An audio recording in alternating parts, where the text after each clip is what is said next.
The elegant restaurant buzzed with evening activity, staff rushing nervously between tables. At the VIP table sat the city's most feared customer, a billionaire known for his ruthless cruelty, someone no employee dared look directly in the eye. Servers trembled as they approached his table with orders. Suddenly, a new waitress appeared, placing his dish before him with steady hands and unwavering eyes. The entire dining room fell silent. Did she just look straight at him? Alexander Cole, 38, commanded fear wherever he went.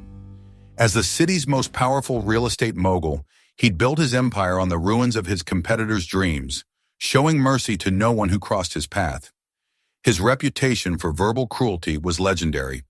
Grown men had been known to leave meetings in tears after encountering his razor-sharp tongue and ice-cold stare. The staff at Le Jardin, the city's most exclusive restaurant, knew him well. Table 7 was always reserved for Mr. Cole, and the unfortunate server assigned to him could expect a night of impossible demands, deliberate humiliation, and complaints that would echo through the kitchen for hours. He once made a server cry just for breathing too loudly near his table, whispered Maria, the veteran hostess, to the newest member of their team. Emma Carter, 25, tied her apron with steady hands despite the warnings. She'd lost her job at the textile factory 3 weeks ago when the company moved overseas, and this restaurant job was all that stood between her and eviction. At 25, she'd already survived more hardships than most people twice her age. An absent father, a mother who died too young, and the responsibility of raising her teenage brother alone. "Just avoid table 7, advised James, the head waiter. "Mr. Cole breaks people for sport. Last month, he got Rebecca fired just because she forgot to bring extra lemon for his water." Emma nodded, but something defiant sparked in her chest. In her apron pocket, she carried a broken pencil, a gift from her 15-year-old brother David before she'd left for work. "Don't let anyone push you around, Em," he'd said with the fierce protectiveness of someone who'd watched his sister sacrifice everything for his future. "You're stronger than all of them." When the dinner rush began, Emma found herself assigned to table 7 despite her novice status. The other servers had mysteriously developed sudden illnesses or urgent tasks elsewhere. Alexander Cole sat alone at the corner table, his perfectly tailored suit and cold demeanor creating an invisible barrier around him. Other diners glanced his way nervously, then quickly looked away. His reputation preceded him into every room, the man who'd never shown weakness, never backed down, never let emotion cloud his judgment. Emma approached with his order, the $30 salmon he ordered every Tuesday night, prepared exactly to his specifications. The kitchen staff had triple-checked every detail, terrified of sending out anything less than perfection. As she set the plate down, Alexander looked up with those steel-gray eyes that had intimidated corporate boards and destroyed business rivals. Emma met his gaze directly, her expression calm and professional.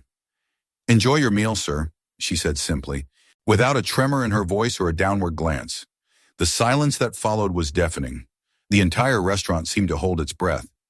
Other diners had stopped mid-conversation, sensing the tension radiating from table 7.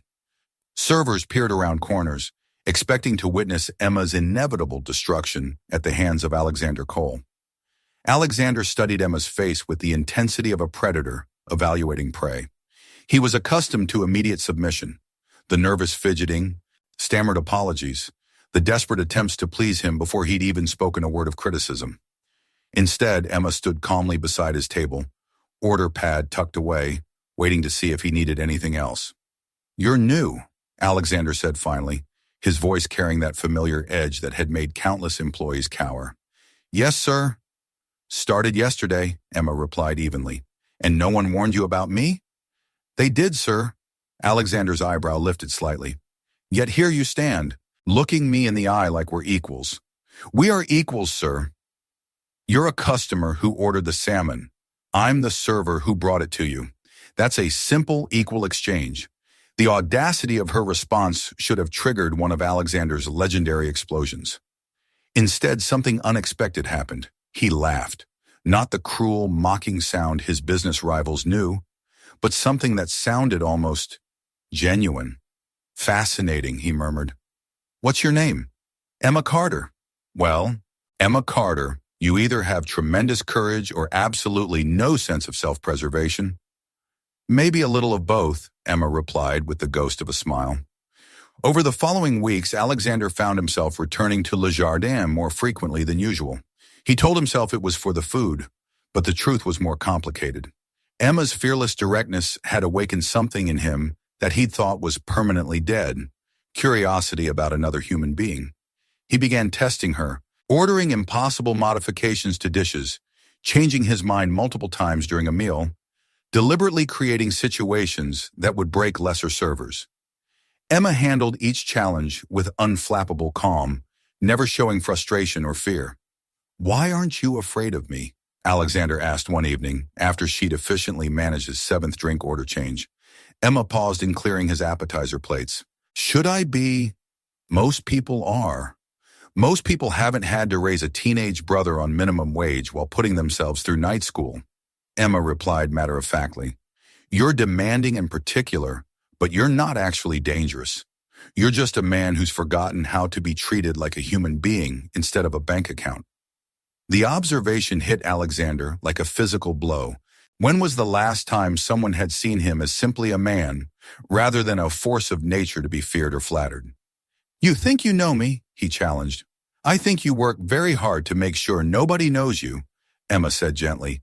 "But the photograph in your wallet suggests you weren't always this way." Alexander's hand instinctively moved to his jacket pocket, where he kept a worn photo of a little girl, with his eyes in an infectious smile. He'd thought no one had noticed him looking at it during quiet moments between courses. "My daughter," he said quietly, the words feeling foreign in his mouth. He'd never spoken about Sarah to anyone at the restaurant, never let his personal life touch his public persona. "She's beautiful," Emma said simply. "She has your smile." "Had," Alexander corrected, his voice rougher than he intended. "She died 3 years ago. Leukemia." Emma's expression softened with genuine sympathy, not the calculating pity he'd learned to recognize from people who wanted something from him. "I'm sorry for your loss." For the first time in 3 years, Alexander felt like someone was seeing his grief rather than his anger, his humanity rather than his power. Word of Emma's fearless interactions with Alexander Cole spread through the city's social circles like wildfire. Business magazines ran articles about the mysterious waitress who tamed the beast, while gossip columns speculated about her motives and background. The attention wasn't entirely welcome. Emma found herself scrutinized by customers who came to the restaurant hoping to witness another confrontation between her and the infamous billionaire. Some were disappointed by their increasingly civil conversations. Others were suspicious of Emma's intentions. "She's obviously playing some kind of long game," whispered socialite Mrs. Harrison to her dining companion. "No one stands up to Alexander Cole unless they want something from him." The speculation reached a fever pitch when Richard Morrison, Alexander's longtime business rival, decided to use the situation to his advantage. At the annual Chamber of Commerce dinner, held at Le Jardin, Richard made his move. "Ladies and gentlemen," Richard announced during the cocktail hour, his voice carrying across the crowded room, "I think we should address the elephant in the room. We all know about Alexander's unusual relationship with the service staff here." Alexander, who had been quietly enjoying his conversation with Emma as she served his table, felt every eye in the room turn toward them. "What exactly are you implying, Morrison?" Alexander's voice carried a warning that most people would have heeded. "I'm suggesting that perhaps your judgment has been compromised," Richard replied smoothly. "A man in your position, forming attachments to the help, it raises questions about your stability, your decision-making capacity." Emma felt her cheeks burn as the room erupted in murmurs. She'd experienced judgment before, the condescending attitudes of customers who saw her as just another expendable service worker, but never on such a public scale. "Mr. Morrison," Emma said, her voice clear and steady despite her racing heart, "I think you've misunderstood the situation." "Have I?" Richard turned his attention to her with predatory interest. "A young woman from what background? Working in food service? Suddenly cozy with one of the city's most powerful men? It's quite a coincidence." "You're right," Emma replied, surprising everyone in the room. "It is quite a coincidence. The coincidence that someone finally treated Mr. Cole like a human being instead of either a monster or a meal ticket. The room fell silent as Emma continued, her voice growing stronger with each word. You want to know why I'm not afraid of him? Because I've seen real monsters, Mr. Morrison. I've seen landlords who evict families with sick children. I've seen employers who steal wages from people who can't afford lawyers. I've seen bureaucrats who cut funding for programs that keep kids off the streets. She turned to face Alexander, her eyes never wavering. Mr. Cole might be demanding, and he might have forgotten how to ask nicely for things, but he's not a monster. He's a father who lost his child and doesn't know how to live with the pain. Alexander stood slowly, his face unreadable. The room waited for his explosive response to Emma's public analysis of his character. Instead, he reached into his jacket and pulled out the photograph of Sarah, holding it up for everyone to see. This is my daughter, he said, his voice carrying clearly through the silent room. She died when she was 7 years old, and I've spent the last 3 years making sure no one could ever hurt me the way losing her did. He looked directly at Richard Morrison. I became cruel because I thought it would make me strong. I drove people away because I was afraid of caring about anyone ever again. Then he turned to Emma, his expression transforming completely. But this woman looked at me and saw a grieving father instead of a successful businessman. She treated me with the kind of honest respect I'd forgotten existed. And for the first time since Sarah died, I remembered what it felt like to be human. The room was so quiet that the sound of silverware clinking in the kitchen seemed deafening. An elderly woman in the back of the room, Mrs. Chen, who had known Alexander since before Sarah's birth, stood up slowly. That's the man I remember, she said, her voice trembling with emotion. That's the Alexander who used to read stories to sick children at the hospital, who funded the scholarship program anonymously, who cried at his daughter's school plays. One by one, others began to nod, remembering the man Alexander had been before grief had hardened his heart. Richard Morrison found himself facing a room full of people who were seeing Alexander Cole, the real Alexander Cole, for the first time in years. The dinner party revelation marked a turning point not just for Alexander, but for Emma as well. Within a week, she'd been offered 3 different positions at upscale establishments whose owners had been impressed by her grace under pressure and her ability to see past surface appearances. But Emma chose to stay at Le Jardin, not out of obligation, but because she'd found something there she hadn't expected, a purpose that went beyond just earning a paycheck. Alexander's transformation was gradual but unmistakable. The man who had once reduced servers to tears began asking about their families, remembering their names, leaving tips that were generous rather than calculated. He established a scholarship fund in Sarah's name, providing college funding for children from single-parent households. You know what the strangest part is? Emma told her brother David one evening as they shared dinner in their small apartment. He's not really different from you. Just a guy who got hurt and put up walls to protect himself. Yeah, well, his walls were made of money and power, David replied, but his tone was more thoughtful than bitter. Mine were just anger and attitude. Emma had insisted that Alexander meet David, despite her brother's initial reluctance. The introduction had been awkward at first, a 15-year-old from the wrong side of town meeting a billionaire in his penthouse office. But somehow, they'd found common ground in their shared love for Emma and their mutual understanding of loss. Your sister saved my life, Alexander told David during one of their conversations. Not in some dramatic way, but by reminding me that I was still alive.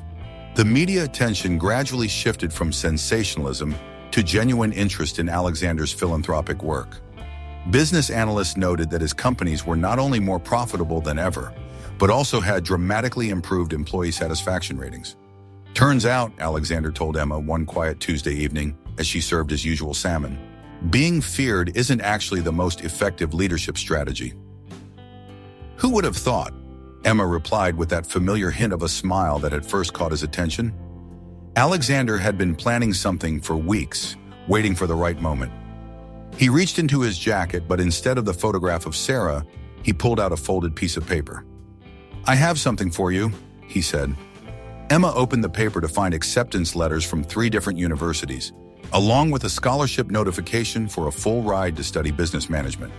The Sarah Carter Memorial Scholarship for Courageous Leadership, Alexander explained. The first recipient should be the person who taught me what courage actually looks like. Emma stared at the papers, tears blurring her vision. I can't accept this. It's too much. It's not enough, Alexander said quietly, but it's a start. 2 years later, at the graduation ceremony for the first class of Sarah Carter Memorial Scholarship recipients, Alexander stood at the podium with Emma beside him, now the program's director, having earned her degree in record time. Everyone used to fear me, Alexander told the audience of students, families, and donors. But one person refused to blink when she looked into my eyes. She taught me that real strength isn't making people afraid of you. It's helping them find the courage they already have inside. Emma squeezed his hand as the crowd applauded. Sometimes the most powerful transformation comes from one person's refusal to look away when everyone else won't look up.